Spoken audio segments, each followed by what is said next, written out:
안녕하세요. 저는 아내와 함께 음식 장사를 하고 있는 50대 남성입니다.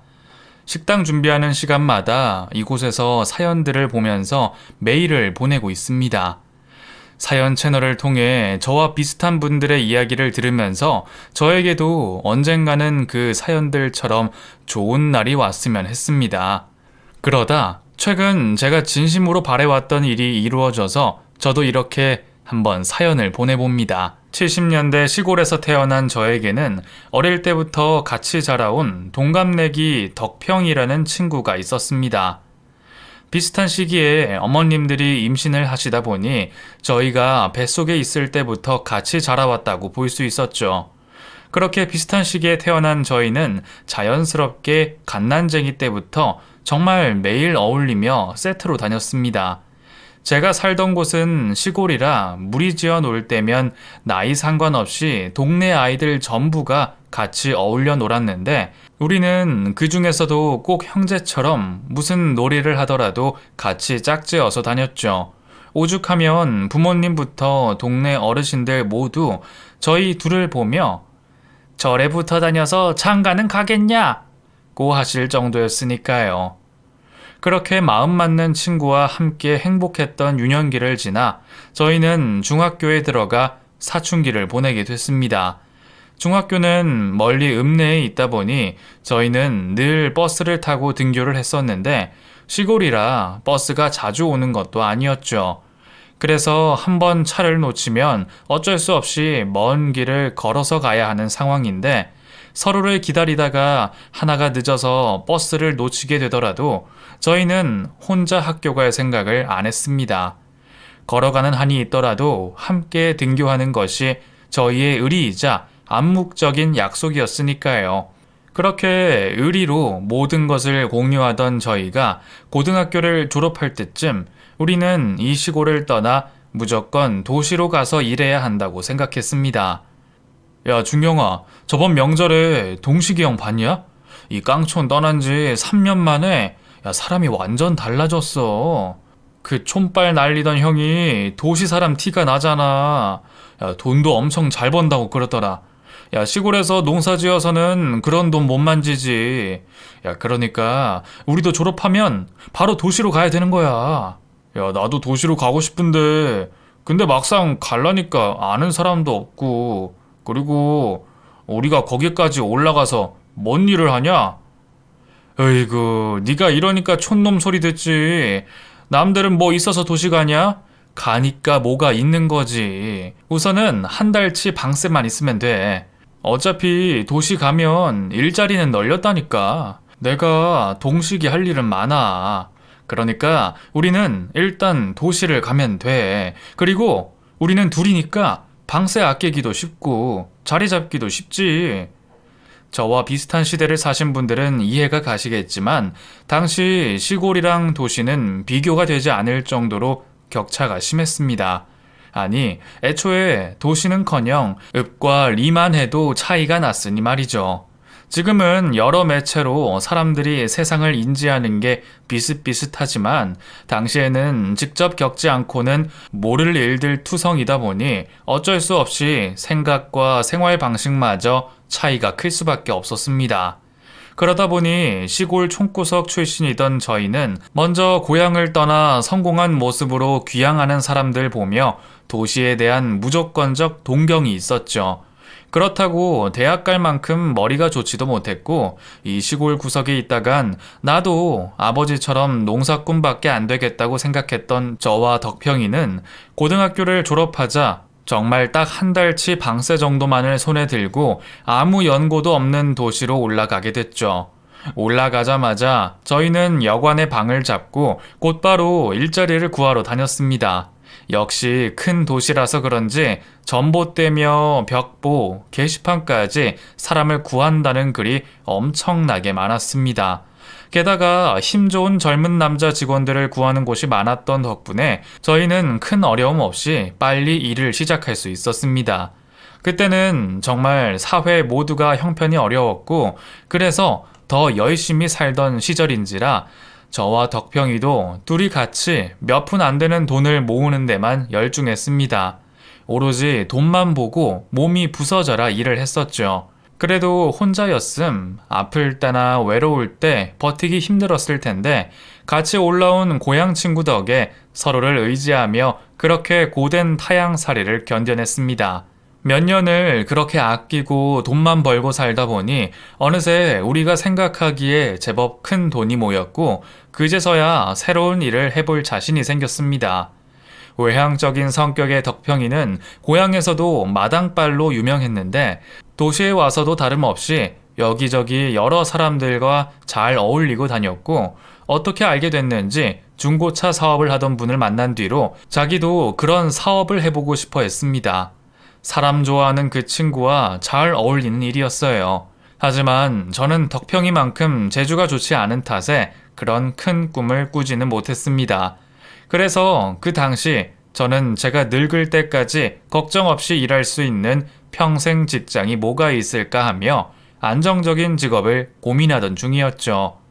덕평이는 자기랑 같이 중고차 사업을 하자고 꼬드기기도 했지만 저는 저대로 진로에 대해 계속 고민만 하며 공장 생활을 계속 이어갔습니다.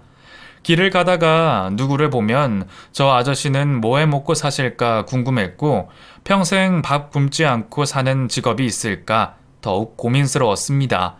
그렇게 이런저런 생각을 하며 밥을 먹고 있는데 갑자기 문득 음식 장사를 하면 못해도 굶지는 않겠다라고 생각이 들더군요. 원래 음식 장사는 벌어먹는 장사라고 하는 말도 있고 다 먹고 살자고 사는 세상, 식당들은 다 잘 돼 보이는 겁니다. 그런데 식당 사장님들 말을 들어보면 음식 장사라는 게 원래 한참 어릴 때부터 시작해서 주방의 잡일부터 배워야 하는 것 같은데 주변에 음식 장사하는 사람이라곤 하나도 없는 저는 식당 일을 어디서부터 어떻게 시작해야 하는지 참 막막했습니다. 그러다 숙식 제공, 중식 보조 구함 이란 구인 글을 보고 아무 생각 없이 가게로 들어가 면접을 봤죠. 원래는 보조라도 경력이 있는 사람을 뽑을 생각이셨던 모양인지 그런 일을 한 번도 안 해봤다는 제 말에 사장님이 당황하시더군요. 하지만 당시 사장님께서 시골에서 올라와 성실하게 일하고 있는 저를 좋게 봐주셨는지 그저 배우는 마음으로 열심히 하겠다는 제 말에 당장 내일부터라도 와서 일을 하라고 말씀하시더군요. 당시 공장을 계속 다니던 저는 그렇게 일이 금방 구해질지 몰랐던 탓에 조금 바빠지게 됐습니다. 회사에 이야기하는 거야 욕먹고 그만두면 되는 건데 저 혼자 고민한다고 덕평이 녀석한테 얘기를 하지 않았다는 생각에 아차 싶었습니다. 식당 일을 하려면 방도 빼야 하는데 먼저 말하지 못한 것이 순서가 잘못됐구나 싶었죠. 하지만 이미 식당으로 옮기기로 마음을 굳힌 저는 그날 저녁 덕평이에게 낮에 식당에서 면접봤던 일을 말했습니다. 덕평아, 내가 음식 배울 일이 생겼는데 말이야. 아, 그래? 야, 좋은 일이네. 어디서 일하는데? 공장에는 말했고? 내일 말해야지. 근데 거기가 중국집이라 숙식 제공인데 일 시작하면 너랑 생활하는 시간대도 안 맞고 또 거기서 빨리 일을 배우면 내가 방을 나가야 할 것 같아서 말이야. 근데 그 얘기를 뭐 그렇게 어렵게 꺼내? 너 설마 내가 그런 일로 서운해 할까봐 그러냐? 괜찮아. 너도 알다시피 나도 곧 일 시작할 거고 우리가 언제까지 같이 살 수 없지. 안 그러냐? 그날 밤 저는 싫은 소리 하나 없이 절 이해해준 친구와 곧 있을 헤어짐을 아쉬워하며 밤새 술잔을 기울였습니다. 당시에 저는 새로 시작하는 일에 대한 기대와 더불어 얼마 되지 않은 평생을 함께했던 친구와의 헤어짐에 복잡한 심정이었습니다. 중마고우와 헤어진다는 것이 다른 무엇보다 아쉽기는 했지만 그래도 앞으로 나아가기 위해서 어쩔 수 없는 잠시의 이별이라 생각하며 마음을 다독이기로 했죠.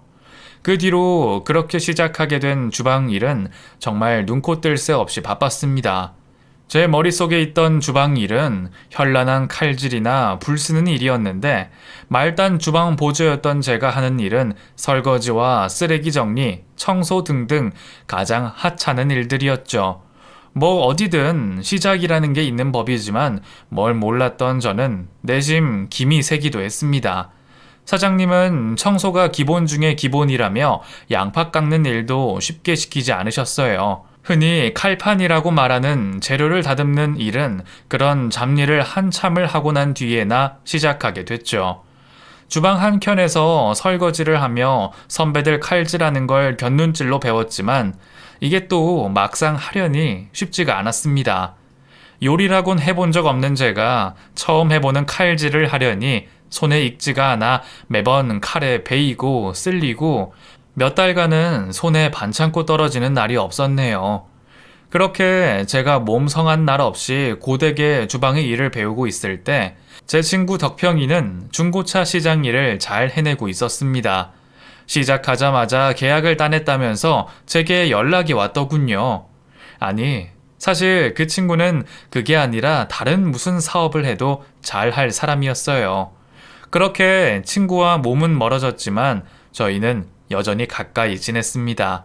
아무리 바쁘더라도 일주일에 한 번씩은 만나서 같이 술 한잔하고 고된 일과 타지 생활의 서러움을 풀곤 했었죠. 바쁜 일상 속에 그 친구와 나누는 잠깐이 제게는 꽤 고마운 위로의 시간들이 됐던 것 같습니다. 각자의 직업에서 열심히 하다 보니 어느새 시간이 쏜살같이 흘렀어요. 이제는 저도 나름 불합해서 요리를 할 수 있게 됐고 친구 녀석은 밑에 사원들을 2명 둘 정도가 됐죠. 그렇게 열심히 살다 보니 어느새 여자도 만나고 결혼을 생각할 나이가 됐더군요. 제가 덕평이와는 정말 무슨 인연이 있는지 저희는 직업도 환경도 다른 상황에서 비슷한 시기에 같이 미래를 꿈꿀 수 있는 여자를 만나게 됐습니다. 벌써 자리를 잡아가는 덕평이는 모르겠지만 제게는 결혼식이란 너무 먼 꿈 같은 단어였습니다. 저는 몰라도 여자 인생에 결혼식의 흰 드레스는 로망이라는데 주방에서 일을 시작한 지 몇 년 안 되는 저에게는 사랑하는 사람에게 그런 행복을 누리게 해줄 여력이 없었습니다. 하지만 서로 확신이 있었기에 결혼을 결심하게 됐죠. 그래서 저희 부부는 없는 살림에 양가 허락만 받아 물 한 잔 떠놓고 우리끼리 작은 결혼식을 할 예정이었어요. 야, 준경아, 우리 고향 내려가면 우리 보고 위장 결혼이다 막 이런 소리 하는 거 아니야? 옛날에도 어른들이 둘이 사귀냐고 놀리셨잖아. 아니 그런데 우리가 아무리 친하다고 해도 야 어떻게 결혼까지 이렇게 비슷하게 하냐? 그니까 우리 고향 내려갈 땐 눈치 봐서 따로 다른 날에 가야겠어. 야 이왕 이렇게 된 거 우리 결혼식도 그렇고 신혼여행도 같이 하자. 어이구 왜? 집도 같이 살고 나중엔 관에도 다 같이 들어가자 하지? 야야 나 농담하는 거 아니야. 너가 재수 씨한테 허락만 받으면 돼. 뭔 자다가 봉창 두드리는 소리야. 너도 괜히 농담하지 마. 야 준경아 농담 아니라니까? 야 내가 네 형편 모르는 것도 아니고 그거 가지고 얼굴색 안 좋은 것도 아는데 돈 걱정 때문이라면 걱정할 필요 없어. 내가 혜경이랑 장이라는 집에도 사정 다 말씀드리고 허락도 받아놨어.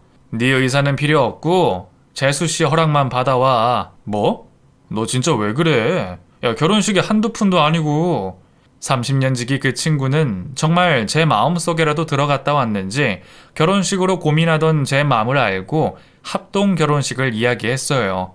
아무리 친구라지만 그런 부담을 느끼기는 싫었던 저는 거절을 말했습니다. 하지만 끈질긴 덕평이는 하루가 멀다 하고 전화하며 저를 설득했고 저는 결국 마지못해 덕평이의 제안을 수락했죠. 말로는 이왕 빌린 식장에 숟가락 하나 더 얻는 거라며 대수롭지 않아 했지만 한두 푼 드는 결혼식도 아니고 하객들도 겹쳐 축의금이 배로 들어오는 것도 아닌데 그렇게까지 저를 생각하는 게 참 고마웠습니다. 재수 씨도 인생 한 번뿐인 결혼식 혼자 주인공이 되고 싶었을 텐데 그런 쉽지 않은 선택을 한 덕평이와 재수 씨에게 너무 고마웠죠. 워낙에 형제같이 지내오던 저희로 인해 아내와 재수 씨도 가깝게 지내왔고 그렇게 저희는 결혼식과 신혼여행까지 함께 떠나며 더욱 돈독한 관계가 됐습니다. 그렇게 저희는 결혼 후에도 서로 자주 왕래하고 누가 먼저라고 할 거 없이 어려울 때면 늘 서로를 챙겨주며 살았던 것 같아요. 시간이 지나며 덕평이의 중고차 사업은 기존 고객들의 입소문이 날이 갈수록 번창했고, 저 또한 주방에서 질긴 노력으로 인정받기 시작했습니다.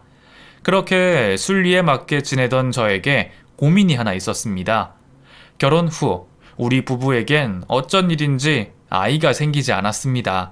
누구보다 아이를 원했던 우리였기에 저희 부부는 임신 소식을 기다리고 있었죠. 하지만 몇 년 동안이나 아이가 잘 가져지지 않자 몸에 좋은 보약도 먹어보고 용하다는 무당집에서 부적까지 몸과 베개 밑에 넣고 지냈지만 아무런 효과는 없었습니다. 고향에 있는 양가 부모님 모두 걱정이 많으셨지만 누구보다 가장 아쉬웠던 건 당연히 저희 부부였습니다. 지금처럼 시험관 아이라도 시도해 볼 수 있었더라면 좋았을 텐데 그때는 그런 것도 여의치가 않았네요. 사지 멀쩡한 남녀가 아이를 갖지 못하니 우리는 언제나 스스로를 탓하고 늘 하늘만 원망했습니다. 그렇게 우리 부부가 아이를 갖기 위해 부단히도 노력할 때 덕평이네 먼저 좋은 소식이 들렸습니다. 재수 씨가 임신을 하게 된 거죠. 친구가 먼저 아이를 가졌다는 소식에 저희도 큰 축하를 건넸습니다. 우리도 그토록 바래왔던 아이였지만 덕평이의 희소식이 제 일처럼 기쁘더군요. 하지만 그 녀석은 우리가 속상할까 싶었던 건지 그 좋은 소식을 전하면서도 우리에게 마치 죄라도 지은 것 마냥 조심스러워 했습니다. 그런 친구의 미안함을 알았던 저와 아내는 더욱 진심으로 아이의 탄생을 축하했습니다. 조카 딸도 내 딸과 마찬가지니 저희에게도 더할 나위 없이 기쁜 일이었죠. 그리고 저희는 덕평이 부부와 마찬가지로 10달을 오매불망 조카가 태어나기만을 기다렸습니다. 그렇게 10달을 기다리고 보게 된 서연이는 정말 천사 같았어요. 비록 제 아이는 아니었지만 정말 눈에 넣어도 아프지 않을 것 같았고 그 많은 아이들 중에서도 유독 빛이 나고 있었죠. 그런 아이를 보며 우리도 나중에 태어날 아기를 위해 조급해하기보단 조금 마음을 편히 가지기로 했습니다. 우리가 가지고 싶다고 노력한다고 되는 것도 아니고 우리가 마음을 편히 가지고 기다린다면 저 천사 같은 아이가 우리에게도 생기지 않을까 하고 말이에요. 그러던 어느 날이었습니다. 모처럼 덕평이네와 같이 놀러 가기로 한 주말, 저는 주방에 급한 일이 생겨 약속을 취소할 수밖에 없었습니다. 같이 일하던 주방장님이 다치는 바람에 저밖에 일할 사람이 없었죠. 워낙 성격 좋은 덕평이는 갑작스러운 취소에도 기분 나쁜 기색 하나 없이 인사를 나눴지만 저는 괜히 미안한 마음에 퇴근 후 곧바로 덕평이에게 연락을 해봤습니다. 우리 없이도 잘 놀고 있는 건지 상황을 듣고 싶었거든요. 그런데 무슨 일인지 제가 전화를 거니 바로 사서함으로 넘어갔어요. 대수롭게 생각하지 않은 저는 그대로 잠이 들었습니다. 그런데 얼마나 지났을지 아침 새벽녘 고향집에서 비보가 날아왔습니다. 믿을 수 없는 덕평이의 사고 소식이었어요. 덕평이네가 나들이를 마치고 돌아오던 도중 음주운전을 하던 차량이 중앙선을 넘어서 그대로 덕평이네 가족을 덮치고 말았습니다. 다행히 아이는 무사했지만 사고 당시 아이를 보호하려 했던 재수 씨는 무사하지 못했고 병원으로 실려온 뒤 얼마 지나지 않아 세상을 떠났습니다. 자신을 희생한 재수 씨 때문에 어린 서연이는 크게 다치지 않았지만 재수 씨와 마찬가지로 덕평이도 상태가 좋지 못했습니다. 덕평이는 급한 수술을 마친 뒤 중환자실에 있어야 했습니다. 소식을 듣고 뒤늦게 병원으로 찾아간 저는 그 상황을 보고 자책하지 않을 수가 없었습니다.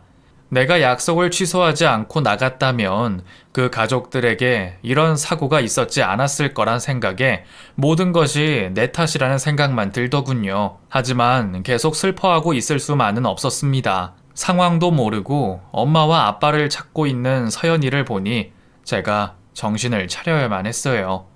그리고 저는 제가 할 수 있는 일을 하기로 했습니다. 중환자실에 있는 아들을 돌보러 오신 덕평이 부모님께 저는 당분간 서연이와 함께 저희 집에서 지내시라 말씀드렸습니다.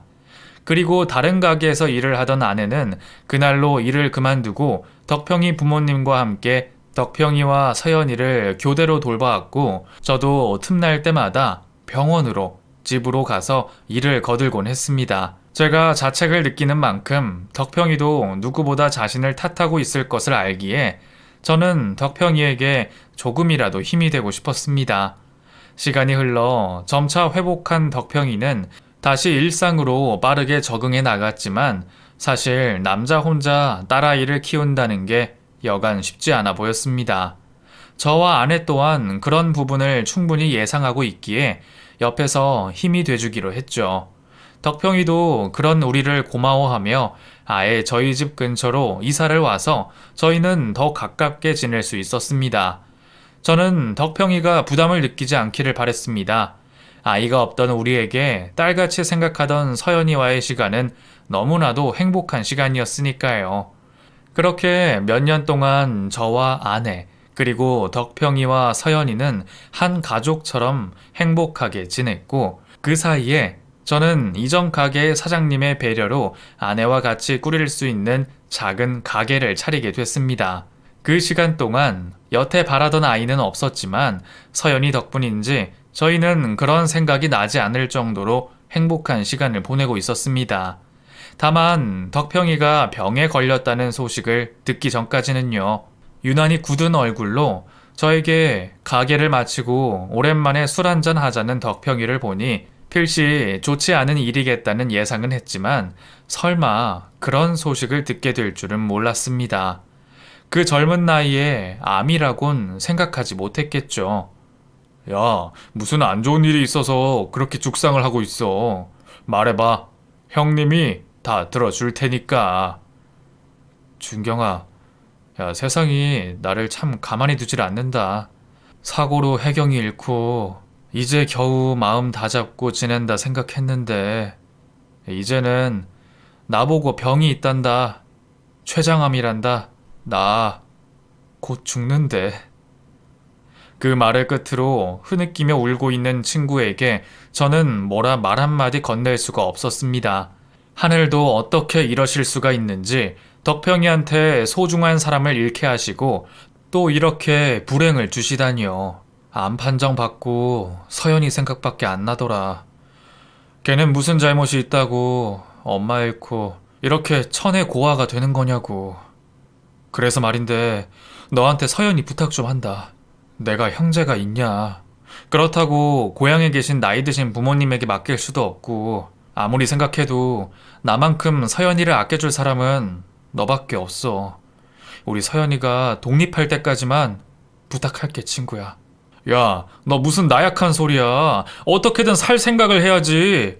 곧 죽을 사람처럼 지금 뭐 하는 거야? 서연이가 그렇게 걱정되면 살아서 나중에 서연이 시집 가는 것까지 보고 죽어. 괜히 마음 약해져서 헛소리 하지 말고. 저라고 친구에게 타박을 하고 싶지는 않았지만 그때는 저도 그런 모진 소리밖에 할 수 없었습니다. 그렇게라도 해서 친구가 병에 걸려 죽는다는 걸 부정하고 싶었으니 말이죠. 하지만 그 뒤로 하루가 멀다 하고 말라가며 차오르는 복수에 누워있는 것마저 고통스러워하는 친구 녀석을 보며 저는 그런 모진 소리를 한 저를 원망했습니다. 그리고 친구와 절대 깨지 않을 약속을 했죠. 나중에 덕평이와 재수씨에게 부끄럽지 않게 서연이를 잘 키우겠다고, 정말 내 친자식처럼 키우겠다고 말이죠. 아내에게도 상의를 했지만 아내도 저와 같은 생각이었습니다. 그리고 단순히 후견인이 되는 것이 아니라 서연이를 덕평이네와 우리 모두의 아이로 생각하기로 하고 입양을 결심했죠. 서연이를 데려오며 우리는 자식 낳을 생각을 접기로 했습니다. 그렇게 얼마 뒤 하늘은 무심하게도 결국 덕평이를 데려갔습니다. 저와 아내에게도 친구의 죽음이 받아들이기엔 짧은 시간이었는데 고작 초등학생이었던 서연이에겐 오죽 더했을까요? 아직 엄마의 죽음도 모두 다 이해하지 못했을 아이에게 말이죠. 그렇게 혼란스러울 아이에게 가중시키고 싶지 않았습니다. 여전히 우리를 이모 삼촌이라 부르는 아이에게 아빠와의 약속으로 너를 입양을 하게 됐다는 말을 할 수가 없었습니다. 그래서 저는 서연이가 스스로 이해하고 정리가 될 때까지 시간을 두기로 했죠. 그 뒤로 저희는 아이가 상실감과 우울함에 빠지지 않도록 노력했습니다. 정신과를 찾아가 우리가 할 수 있는 방법들을 배우고 아이가 더 안정적으로 생각할 수 있도록 가게보다는 서연이에게 더 신경을 쏟았죠. 그렇게 어느 날부터 서연이가 먼저 저희에게 회복되는 모습을 보여줬습니다. 아픔을 딛고 서서히 회복되어 가는 서연이를 보며 저희는 이제 입양에 대해서도 말해줘야겠다 싶었습니다. 하지만 준비가 되었을 거라는 우리 부부의 생각과는 다르게 서연이는 미처 준비가 되어 있지 않았나 봅니다. 서연아, 삼촌이랑 이모가 서연이 부모님이랑 약속한 게 있어. 그걸 지금부터 말해줄게. 혹시 이야기를 들으면서 이해가 되지 않으면 바로 이야기해줘. 그렇게 저희 부부는 아이의 눈높이에 맞춰 덕평이와 저 사이에 오고 갔던 대화들, 그리고 우리 부부가 그렇게 하기로 결심한 이유까지 서연이에게 모두 설명해 줬습니다. 모든 이야기를 가만히 듣던 서연이는 이내 알 수 없는 표정을 짓더니 그냥 알겠다면서 방으로 들어갔죠. 별 대꾸가 없는 아이를 보면서 뭔지 모를 걱정도 들었지만 그래도 그게 나쁜 반응은 아닐 거라 생각했습니다. 부모가 없는 세상에 우리라도 기댈 곳이 있다는 걸 알게 되어 더 나을 거라 생각했으니까요. 그때까지만 해도 이전과 같이 서연이와의 행복한 시간들이 기다리고 있을 것만 같았습니다. 먼저 하늘에 있을 덕평이와 재수씨에게 걱정하지 말라며 앞으로 대신해서 서연이를 잘 키우겠노라 다짐했죠. 하지만 모든 게 해결되고 앞으로 우리 품 안에서 서연이가 잘 자랄 것을 기대한 다음 날, 서연이는 우리의 예상과 달리 행동했습니다. 갑자기 우리에게 이전까지 쓰지 않던 존댓말을 하고 말끝마다 꼭 삼촌과 이모를 붙이더군요. 갑작스러운 서연이의 변화에 당황도 했지만 호칭이야 아직은 어색해서라 생각했지만 의식하듯 뒤에 삼촌 소리가 붙는 게 찜찜하긴 했어요. 하지만 그 찜찜함은 가벼운 일이 아니었습니다. 그날부터 서연이는 우리 이전에 알고 있던 아이가 아니었습니다.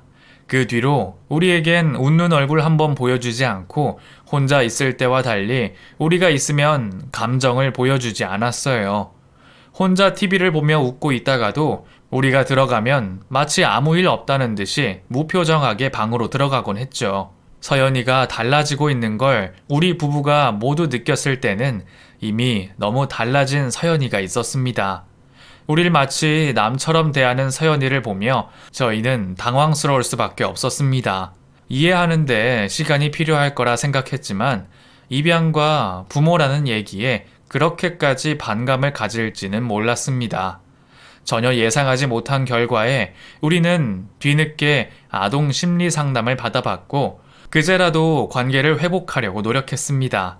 의사 선생님은 아이 개개인마다 다르겠지만 서연이의 경우에는 부모님 사망 후 갑작스러운 변화를 받아들이지 못하여 혼란스럽고 불안한 마음에 보여지는 행동일 수 있다고 말씀해 주셨죠.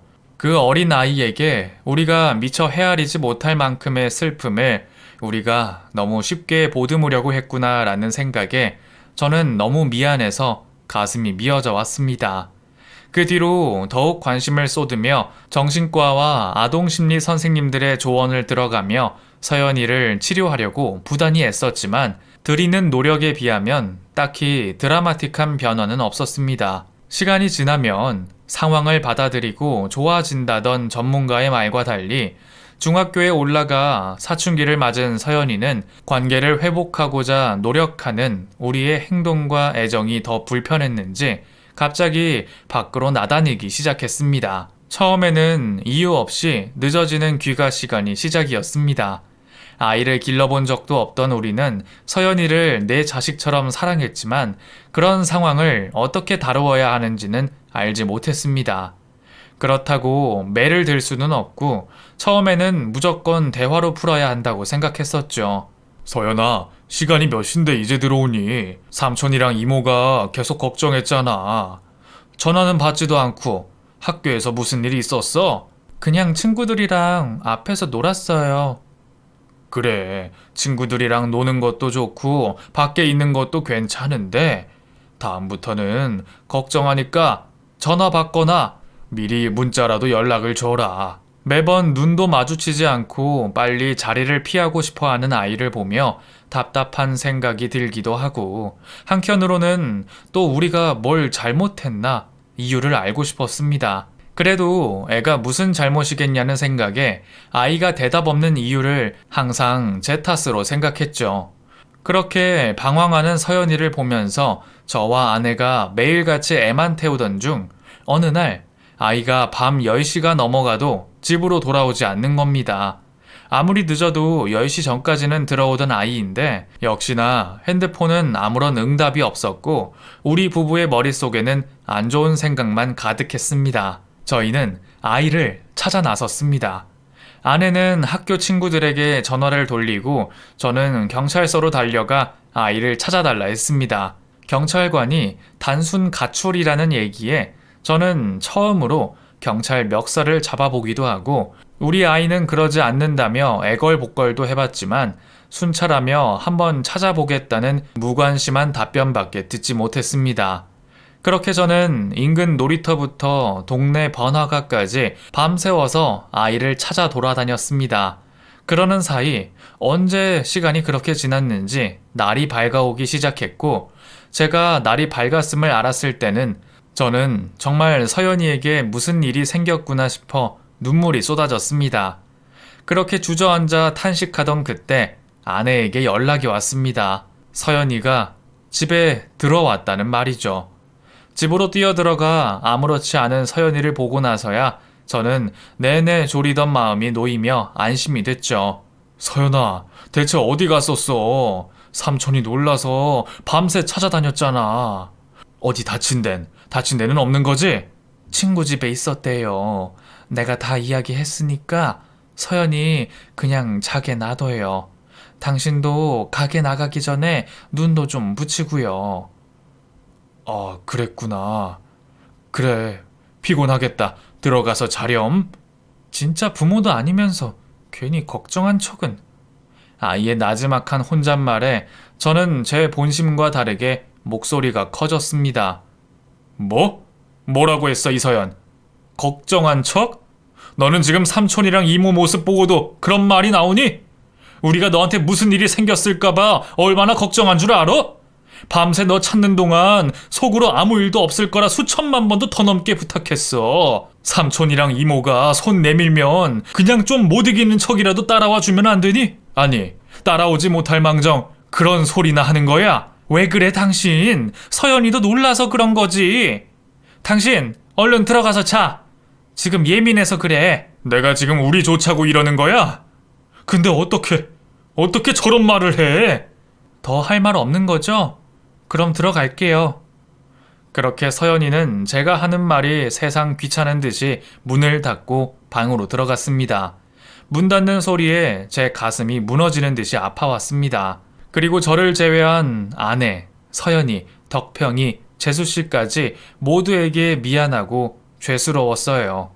못난 내가 또 상황을 꼬아놨구나 싶었죠. 그날 이후 제가 먼저 서연이에게 사과도 하고 우리 부부의 마음을 이야기해봤지만 서연이는 오히려 이전보다 더 마음이 다친 듯한 모습이었습니다. 그래도 언젠가는 아이가 우리를 이해해주는 날이 오지 않을까 하고 마음을 다잡으며 다시는 서연이에게 큰 소리 내지 않겠다고 다짐했죠. 그렇게 매해 시간은 흘러갔지만 서연이는 집에 마음을 붙이지 못한 채 계속해서 방황을 하고 있었어요. 그러다 가출이라도 하면 아내와 제가 가게를 닫고 길거리로 찾으러 다녔고 사고라도 쳐서 학교에 불러 들어가면 다른 집 부모들에게 무릎을 꿇고 두 손이 발이 되랴 싹싹 빌었죠. 내 아이가 그랬다니 다 내 탓이라는 생각이 들어 창피하거나 부끄럽지 않았습니다. 정말로 제 잘못으로 느껴졌으니 말이죠. 우리는 그저 아이가 사춘기가 지나서 우리 마음을 아주 조금이라도 이해하는 날이 오면 모두 해결되는 일이라 생각했고 몸성이 건강하게만 자라줬으면 바랬습니다. 어느새 동네에선 우리 음식점보다 말썽 부리는 서연인의 부모로 더 유명해졌지만 저는 그렇게라도 남의 눈에 부모라 보여지는 게 기분이 좋았습니다. 그러면서도 마음을 못 잡은 서연이를 보면 복잡한 생각이 들 수밖에 없었죠. 그럴 때면 저는 친구가 있는 곳을 찾아 넋두리를 하곤 했습니다.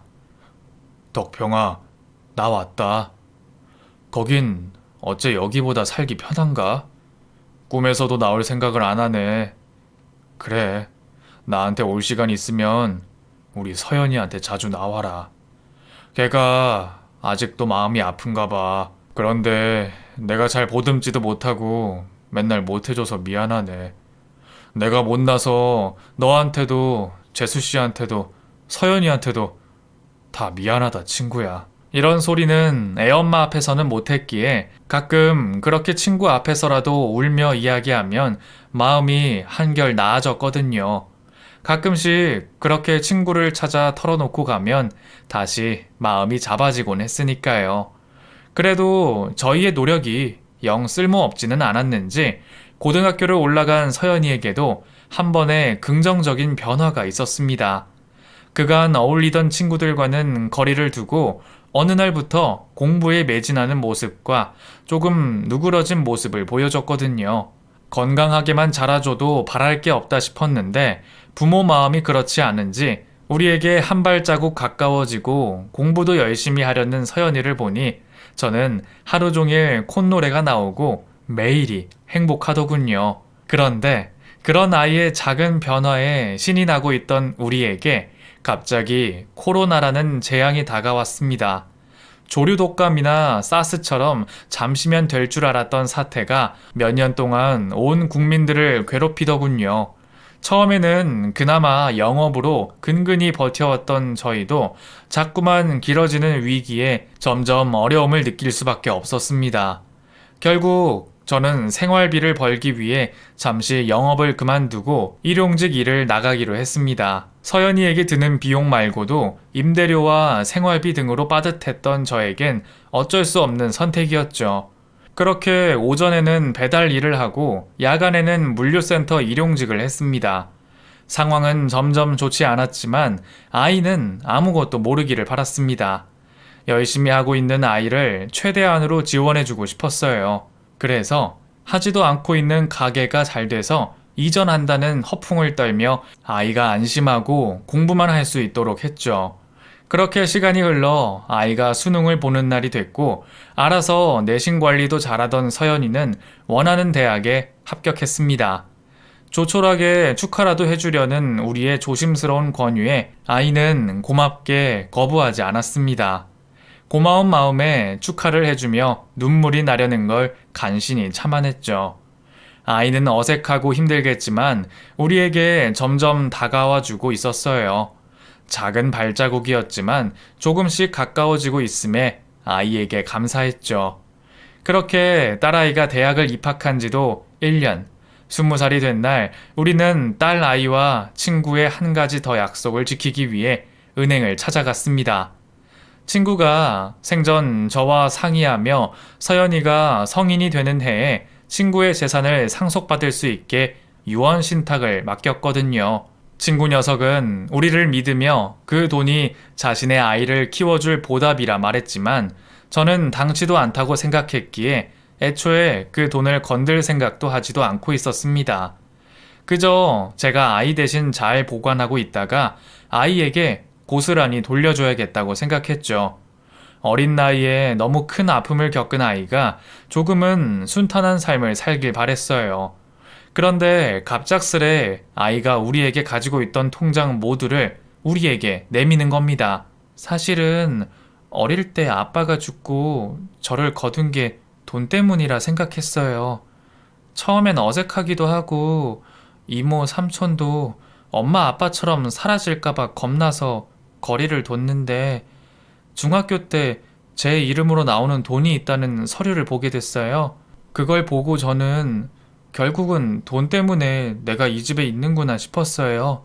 그래서 그때는 두 분이 저에게 해주시는 모든 말과 행동들을 거짓말로 생각하고 일부러 더 삐뚤게 행동했고요.